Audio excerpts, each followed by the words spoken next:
Tarbiyah dan Ilmu Keguruan, jurusan Bimbingan dan Konseling Pendidikan Islam semester 2. Saya berada di Lokal 2A BKPI. Tujuan pembuatan video ini yaitu untuk memenuhi tugas ujian akhir semester dengan mata kuliah komunikasi antar pribadi dengan dosen pengampu yaitu Ibu Emi Karnangsyah MPD. Semoga video ini bermanfaat bagi kita semua dan selamat menyaksikan. Baiklah, di sini saya akan menjelaskan sedikit mengenai materi yaitu mengenai konsep dasar komunikasi antar pribadi. Konsep dasar komunikasi antar pribadi yaitu terdiri dari 5 poin. Yang pertama yaitu ada pengertian komunikasi secara umum, yang kedua yaitu pengertian komunikasi antar pribadi, yang ketiga yaitu pentingnya berkomunikasi, yang keempat karakteristik komunikasi antar pribadi, dan yang kelima yaitu tujuan komunikasi antar pribadi. Baiklah, saya akan membahas yang poin yang pertama yaitu pengertian komunikasi secara umum. Komunikasi secara umum adalah suatu aktivitas penyampaian ide, pesan, ataupun gagasan dari satu pihak ke pihak yang lainnya. Biasanya, baiklah, di sini saya akan menjelaskan poin yang pertama yaitu mengenai pengertian komunikasi secara umum. Komunikasi secara umum yaitu adalah suatu aktivitas penyampaian ide ataupun gagasan dari satu pihak ke pihak yang lainnya. Biasanya, aktivitas komunikasi ini dilakukan secara verbal ataupun lisan, sehingga memudahkan untuk memberikan Baiklah, di sini saya akan menjelaskan poin yang pertama, yaitu pengertian komunikasi secara umum. Komunikasi adalah suatu aktivitas penyampaian ide, pesan, ataupun gagasan dari suatu pihak ke pihak yang lainnya. Biasanya, aktivitas komunikasi ini dilakukan secara verbal atau lisan, sehingga memudahkan kedua belah pihak dalam berkomunikasi. Secara harfiah, komunikasi adalah interaksi yang dilakukan dua orang atau lebih untuk menyampaikan suatu pesan ataupun informasi.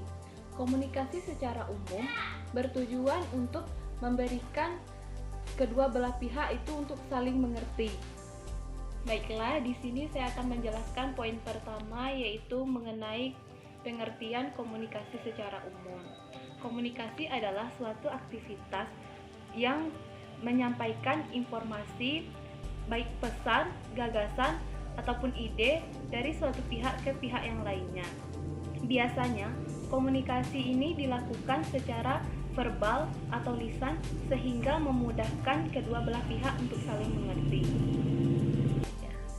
Adapun secara harfiah, pengertian komunikasi adalah interaksi antara dua orang atau lebih untuk menyampaikan informasi. Komunikasi secara umum ini bertujuan untuk memberikan pengetahuan kepada orang lain.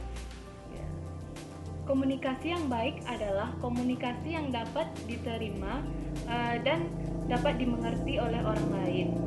Selain secara verbal, komunikasi juga dapat dilakukan dengan melakukan gerakan tubuh ataupun dengan bahasa tubuh seperti dengan anggukan, ngernyitan dahi, dan lain sebagainya. Selanjutnya yaitu ada pengertian komunikasi menurut para ahli. Yang pertama yaitu ada menurut Everett M. Rogers.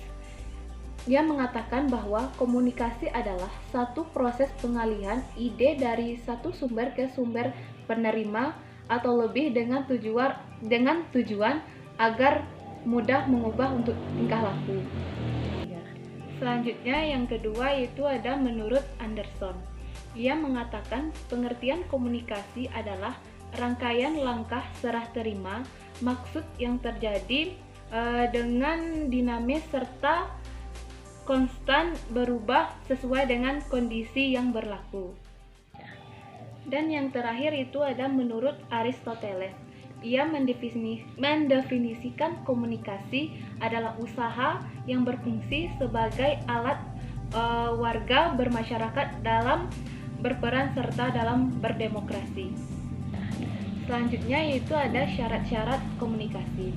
Meskipun kelihatannya mudah, tetapi komunikasi ini memiliki syarat-syarat tertentu agar terbentuknya komunikasi yang baik. Adapun syarat-syaratnya yang pertama yaitu terdiri dari sumber.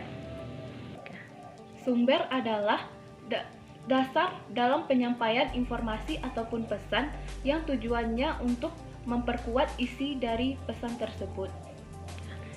Yang kedua yaitu ada komunikator. Komunikator adalah orang yang menyampaikan pesan kepada komunikan atau pendengar dari penyampaian pesan tersebut. Yang ketiga yaitu ada komunikan. Komunikan itu sendiri adalah pendengar yang mendengar informasi yang disampaikan oleh komunikator tersebut. Selanjutnya yaitu yang keempat itu ada pesan. Pesan yaitu adalah keseluruhan informasi yang disampaikan oleh komunikator kepada komunikan. Selanjutnya yaitu ada saluran. Saluran atau kanal adalah media yang digunakan untuk menyampaikan informasi yang digunakan oleh komunikator untuk menyampaikan informasi kepada komunikan. Dan yang terakhir yaitu ada hasil. Hasil atau efek adalah hasil akhir yang disampaikan ataupun hasil akhir interaksi yang disampaikan oleh komunikator kepada komunikan. Selanjutnya yaitu ada macam-macam komunikasi. Selanjutnya yaitu ada macam-macam komunikasi. Yang pertama yaitu ada komunikasi berdasarkan penyampaiannya. Yang pertama ada komunikasi secara lisan dan yang kedua itu ada komunikasi secara tulisan. Selanjutnya yaitu ada komunikasi berdasarkan maksud. Pemberian komunikasi berdasarkan maksud ini contohnya yaitu yang pertama seperti pidato, pemberian nasihat, memberikan perintah, dan yang terakhir itu seperti dengannya memberikan ceramah. Selanjutnya ada komunikasi berdasarkan ruang lingkup. Itu yang pertama itu ada komunikasi internal dan eksternal. Selanjutnya yang kelima itu komunikasi berdasarkan aliran informasi. Di dalam komunikasi terdapat beberapa dalam penyampaiannya. Yang pertama itu ada komunikasi satu arah, yang kedua ada komunikasi dua arah, dan yang ketiga itu ada komunikasi ke atas, dan yang terakhir itu ada komunikasi ke samping. Selanjutnya itu ada poin kedua, yaitu pengertian komunikasi antar pribadi. Komunikasi antar pribadi atau interpersonal communication adalah suatu proses saling bertukar informasi serta pemindahan pengertian antara dua individu atau lebih di dalam suatu organisasi kelompok manusia. Komunikasi antar pribadi ini dinilai sangat efektif untuk merubah perilaku orang lain bila terdapat persamaan mengenai makna dalam perbincangan. Tanda khusus yang ada dalam komunikasi antar pribadi ini terletak pada arus balik langsung. Arus balik tersebut memiliki daya tangkap yang mudah untuk komunikator baik secara verbal dalam bentuk kata maupun nonverbal dalam bentuk bahasa tubuh seperti anggukan, senyuman, dan mengernyitkan dahi dan lain sebagainya. Selanjutnya yaitu ada poin yang ketiga yaitu arti penting berkomunikasi. Sebagai makhluk sosial, kita tidak luput ataupun tidak bisa terhindar dari yang namanya komunikasi. Baik menyampaikan pesan ataupun menerima pesan dari seseorang. Sedangkan komunikasi ini terus-menerus terjadi selama masih adanya kehidupan. Prosesnya berlangsung dalam bentuk seperti fisik, psikologis, maupun sosial dan lain sebagainya. Komunikasi menjadi penting karena fungsi yang dirasakan oleh orang yang berkomunikasi tersebut. Karena apa? Orang tersebut bisa menyampaikan perasaannya kepada orang lain dan secara langsung maupun tidak langsung. Melalui komunikasi juga seseorang dapat membuat dirinya tidak merasa terasing ataupun terisolasi dari lingkungan sekitarnya. Selanjutnya ada menurut Johnson, ia menyatakan beberapa arti penting komunikasi untuk mencapai kebahagiaan dalam hidup seseorang. Yang pertama yaitu komunikasi antar pribadi membentuk perkembangan intelektual dan sosial budaya. Yang kedua, itu ada identitas atau jati diri kita terbentuk lewat dalam dan lewat komunitas dengan orang lain. Yang ketiga yaitu dalam rangka memahami realitas di sekeliling kita, serta menguji kebenaran kesan-kesan dan pengertian yang kita miliki tentang dunia di sekitar kita. Dan yang terakhir yaitu yang keempat, kesehatan mental kita juga sebagian besar juga ditentukan oleh kualitas komunikasi atau hubungan kita dengan orang lain. Selanjutnya yaitu poin yang keempat itu mengenai karakteristik komunikasi antar pribadi. Menurut Jody Jefferson pada tahun 1983, ia mengemukakan 6 karakteristik komunikasi antar pribadi. Yang pertama yaitu komunikasi antar pribadi dimulai dari diri sendiri ataupun diri pribadi. Yang kedua, komunikasi antar pribadi mencangkup aspek-aspek isi pesan dan hubungan antar pribadi. Yang ketiga yaitu komunikasi antar pribadi mensyaratkan adanya kedekatan fisik antara pihak-pihak yang berkomunikasi. Dan yang keempat yaitu komunikasi antar pribadi bersifat transaksional. Yang kelima yaitu komunikasi antar pribadi melibatkan pihak-pihak yang saling tergantung antara satu dengan yang lainnya. Dan yang terakhir yang keenam yaitu komunikasi antar pribadi tidak dapat diubah maupun diulang kembali. Selanjutnya ada ciri-ciri komunikasi antar pribadi. Yang pertama yaitu pesan yang disampaikan memiliki arus ataupun dua arus. Yang kedua yaitu konteks memiliki tujuan dua arah. Yang ketiga yaitu tingkat umpan balik berkomunikasi tinggi. Yang keempat, kemampuan individu dalam mengatasi selektivitas tinggi. Dan yang kelima, kecepatan dalam menjangkau masyarakat sedikit lambat. Serta yang terakhir yaitu efek yang ditimbulkan yaitu timbulnya perubahan sikap. Selanjutnya materi terakhir yaitu mengenai tujuan komunikasi antar pribadi. Tujuan komunikasi dapat bersifat personal apabila komunikasi terjadi dalam suatu masyarakat.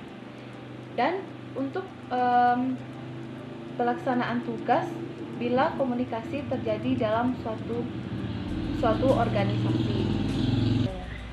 Selanjutnya ada tujuan komunikasi secara umum. Yang pertama, agar komunikator dimengerti oleh komunikan. Yang mana tujuan pertama ini adalah untuk memastikan informasi ataupun pesan dari komunikator dapat dimengerti oleh orang lain ataupun komunikan. Karena itu komunikator harus menyampaikan pesan utama harus sejelas mungkin agar komunikan dapat mudah dimengerti. Selanjutnya, yang kedua itu agar mengenal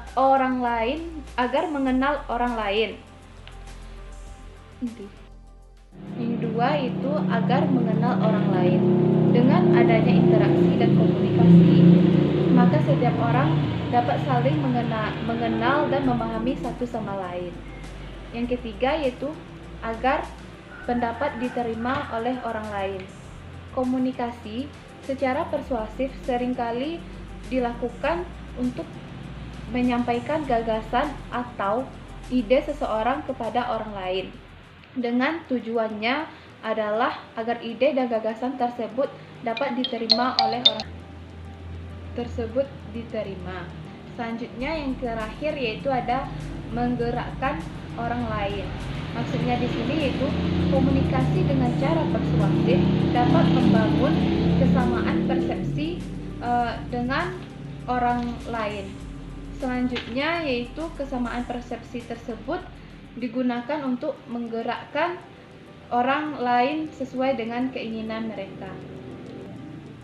Demikianlah video ini saya buat, yaitu materi tentang pembahasan materi tentang konsep dasar komunikasi antar pribadi. Apabila terdapat kesalahan, saya mohon dimaafkan. Saya tutup dengan wabillahi taufiq wal hidayah. Wassalamualaikum warahmatullahi wabarakatuh.